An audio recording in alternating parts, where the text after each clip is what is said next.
C'est un plaisir d'être avec vous pour cette 10e matinale et pour parler d'un sujet ô combien important, la vaccination.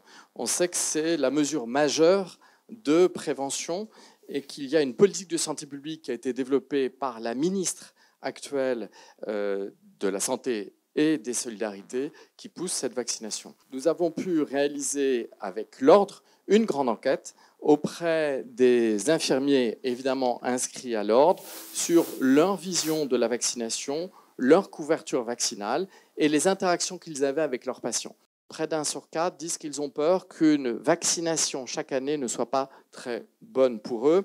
Et là, on sait aussi qu'il y a des réticences vis-à-vis de l'efficacité du vaccin contre la grippe et la peur des syndromes pseudo-grippaux liés à l'utilisation du vaccin. Donc 2/3 des infirmiers de ville parlent régulièrement de vaccination avec leurs patients. Et les 3 principales raisons du pourquoi les infirmiers se vaccinent, c'est un souhait de protection personnelle, c'est pour protéger ces patients à 82%, et bien sûr aussi la protection des personnes de l'entourage. Et là, on pense à l'effet cocooning vis-à-vis des personnes âgées notamment.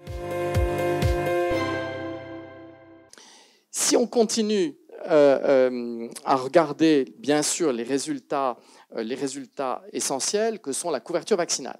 Alors, on s'est intéressé, comme l'a rappelé Patrick Chamboredon, évidemment à la grippe, mais pas seulement. Et on va commencer par les autres vaccins. Et là, pas de surprise, vous êtes une profession très bien couverte pour l'ensemble des vaccins que l'on a étudiés. Diphtérie, tétanos, polio avec une couverture au-delà de 96%, hépatite B 94%, le BCG à 93%, la coqueluche c'est 70% et la typhoïde à 59%. Encore une fois, ce sont des résultats déclaratifs. C'est ce que les répondeurs nous ont donné. Ce qu'on peut noter, c'est qu'il y a bien sûr un gradient de couverture vaccinale selon l'âge. Et plus les infirmiers nous ayant répondu sont jeunes, meilleure est la couverture vaccinale. La couverture vaccinale dépend du sexe. Les hommes infirmiers semblent mieux couverts contre la grippe que les femmes. Ils ont une couverture vaccinale à 59% versus 48% pour les femmes. Maintenant, sans doute, des points de vigilance. Peut-on considérer qu'une couverture de 50% est suffisante quand on a 95% suit des patients fragiles?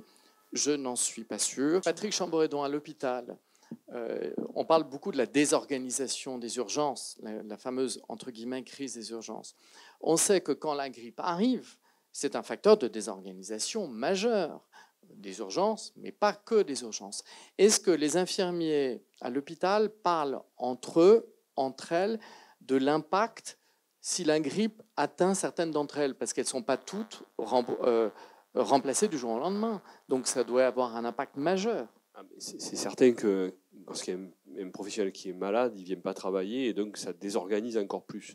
Donc c'est un vrai sujet, mais à l'hôpital, de mon expérience de ce qui se passe à la PHM, puisque c'est l'assistance publique des hôpitaux de Marseille, excuse-moi, c'est quelque chose qui se fait. La médecine du travail vient dans les services et vaccine les professionnels dans leurs services et régulièrement. Donc c'est quelque chose quand même qui se fait. Il y a des mesures de prévention. Après, la problématique, je pense, c'est comment remonter l'information. Et puis on se vaccine aussi entre nous, parce que quelquefois on a des vaccins disponibles, des patients qui les ont laissés, qui les ont pas, qui ont été vaccinés plusieurs fois. Donc tout ça, on se vaccine aussi entre nous et ça passe complètement sous les radars.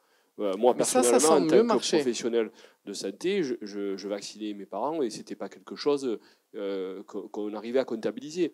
Donc, il y a toute cette vaccination qui est déjà réalisée par les infirmiers, qui sont déjà très impliqués dans ce processus-là, qui n'est pas comptabilisée. Donc, on a des chiffres, au moins 50%. Je pense qu'on est un peu en dessous de ce qui est la réalité. Madame la députée Sereine l'a dit tout à l'heure, on a aussi des pratiques entre nous, des infirmiers qui ne vont pas facturer. Le modèle économique est aussi peut-être en défaveur d'une vraie comptabilité. Il est essentiel que les personnes qui sont en contact de ces personnes fragiles soient elles-mêmes vaccinées et donc dénuées de risque de transmettre ces infections. Donc ça, je pense que si les infirmiers qui ont répondu ont ce sens de la responsabilité, de leur propre responsabilité vis-à-vis des patients, je pense que c'est vraiment une excellente chose.